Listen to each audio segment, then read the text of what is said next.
अगर आप भी चाहते हैं एसएस म्यूजिक की सारी ऑडियो वीडियो सबसे पहले आप तक पहुंचे, तो लाल बटन को दबा के चैनल को सब्सक्राइब करें, साथ में बेल आइकन को दबाना ना भूलें। Presented by SS Music.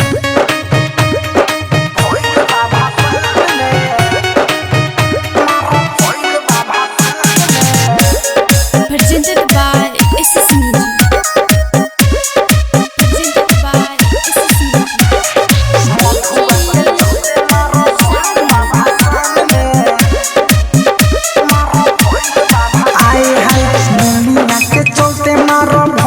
भाषण में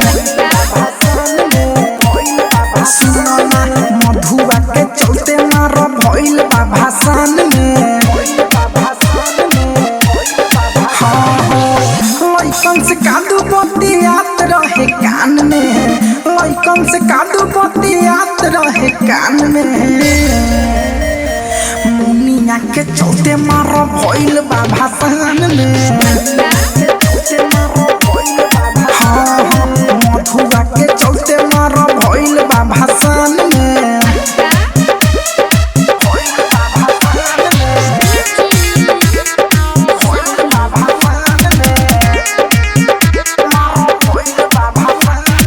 Presented by SS Music. Presented by SS Music. मधुआ के चलते मारो भइल बा भाषण में। पियद फराक बा खाना ओकर नाक बा, रूपावा लागता सलून। पौना के पायल पहिले बघायल, काडू वाला मरल सौटोन।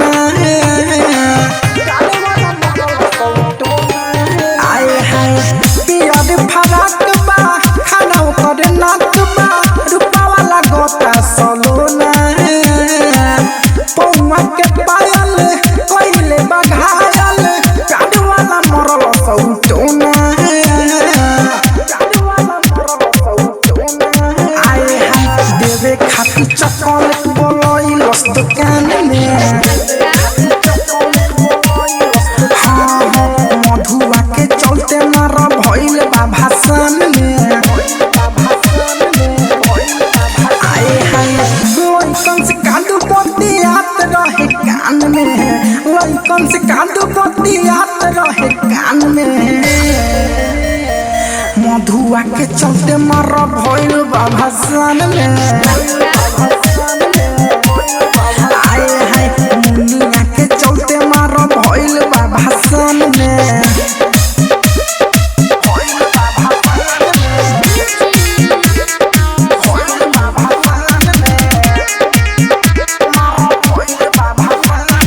Presented by SS Music. Presented by SS Music. मधुआ के चलते मारा भइल बा भाषण में। आए हाय एक तक देखे हम के नी देखे, सेंटे आई तोड़ लगा के। ओठ सादे अन हो के मगन हो, नाचले हम के देखा के। आए हाय एक तक देखे हम के नी देखे, सेंटे आई तोड़ लगा के। ओठ सादे अन हो के मगन हो, नाचले हम के देखा के। नाचले हम के देखा के। विनोद रतन से रहे वो करे ध्यान में। मधुआ के चलते मारो भइल बा भाषण में। लइकन से कादू बतियात रहे कान में, लइकन से कादू बतियात रहे कान में। मुनिया के चलते मारा भइल बा भाषण में। मधुआ के चलते मारा भइल बा भाषण में। Recording studio red angel music Raxaul.